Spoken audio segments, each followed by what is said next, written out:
Consider an LC circuit with inductance 0.1 Henry and capacitance 10 to the power minus 3 farad kept on a plane. The area of circuit is 1 meter square.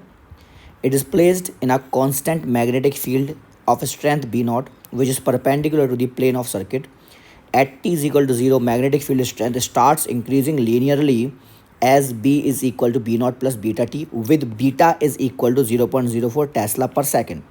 The maximum magnitude of current in the circuit is. सबसे पहले हम circuit बना लेते हैं. यहाँ पर एक inductor बनाएंगे और एक बनाएंगे हम कैपेसिटर. ये हमारा हो गया एलसी सर्किट. अब बेसिक कॉन्सेप्ट होता है ये, जैसे कि एल है ये सी है, तो बेसिक कॉन्सेप्ट होता है in LC circuit, energy is conserved. Energy is conserved but it oscillate. Energy जो है वो कंजर्व तो होती है पर वो ऑसिलेट होती है. दैट मीन्स कि इनिशियली जो एनर्जी इंडक्टर के पास होगी तो इंडक्टर की मैक्सिमम एनर्जी आ जाएगी, फिर वो एनर्जी कैपेसिटर के पास पहुंचेगी और ये इसकी एनर्जी ज़ीरो हो जाएगी और इसकी एनर्जी मैक्सिमम हो जाएगी. ये चलता रहता है. फिर इसकी एनर्जी ज़ीरो होगी तो इसकी एनर्जी मैक्सिमम हो जाएगी. इसको हम क्या कहते हैं? इसको हम एलसी ऑसिलेशन कहते हैं. एक फिक्स टाइम पीरियड में इस इंडक्टर की एनर्जी ज़ीरो से मैक्सिमम होगी और उसके बाद मैक्सिमम से ज़ीरो होगी. सो अब यहाँ पर क्या बोला गया? यहाँ पर एनर्जी का कोई सोर्स तो है नहीं, तो यहाँ पर है rate of change of flux. क्योंकि यहाँ मैग्नेटिक फील्ड कांस्टेंट नहीं है, वेरिएबल है, तो मैग्नेटिक फील्ड परपेंडिकुलर तो प्लेन है. ऐसा ये मैग्नेटिक फील्ड अगर आप माने तो इस मैग्नेटिक फील्ड के कारण इस लूप के अंदर जो मैग्नेटिक फ्लक्स होगा वो चेंज होगा, जिसके कारण इस लूप के अंदर एक ईएमएफ इंड्यूस्ड होगा. सो यहाँ पर ईएमएफ इंड्यूस करते हैं, तो जो ईएमएफ इंड्यूस्ड होगा वही एकमात्र एनर्जी का रीज़न होगा. उस रीजन के कारण पहले एक कैपेसिटर मान लेते हैं. अगर हम मान लें तो कैपेसिटर में कुछ एनर्जी आएगी, तो जो मैक्सिमम एनर्जी कैपेसिटर की होगी वही मैक्सिमम एनर्जी किसकी होगी? इंडक्टर की होगी. और मैक्सिमम एनर्जी कब आएगी कैपेसिटर में? जब इस कैपेसिटर का जो पोटेंशियल डिफरेंस है वो ईएमएफ इंड्यूस्ड के बराबर आ जाएगा.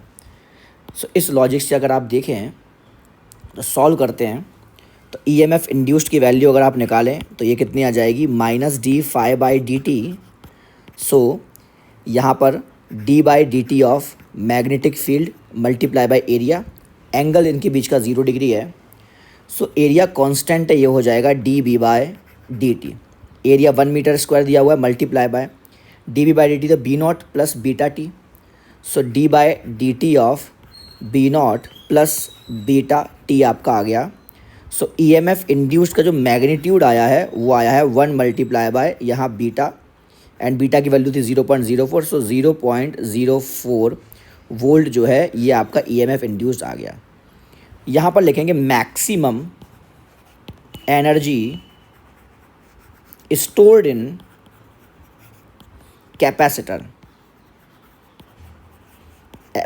मैक्सिमम एनर्जी कैपेसिटर के अंदर मैक्सिमम कितनी एनर्जी स्टोर हो सकती है? तो जब इसका पोटेंशियल डिफरेंस ईएमएफ इंड्यूस के बराबर होगा तभी उस कंडीशन में क्या होगा? उस कंडीशन में इंडक्टर जो होगा उसमें कोई एनर्जी नहीं होगी, तो वही एनर्जी मैक्सिमम हो सकती है कैपेसिटर की. तो CV²/2 और यही टोटल एनर्जी जो मैक्सिमम है ये कन्वर्ट हो जाएगी हमारी हाफ LI मैक्स स्क्वायर में. इस इक्वेशन से हम I मैक्स निकालेंगे.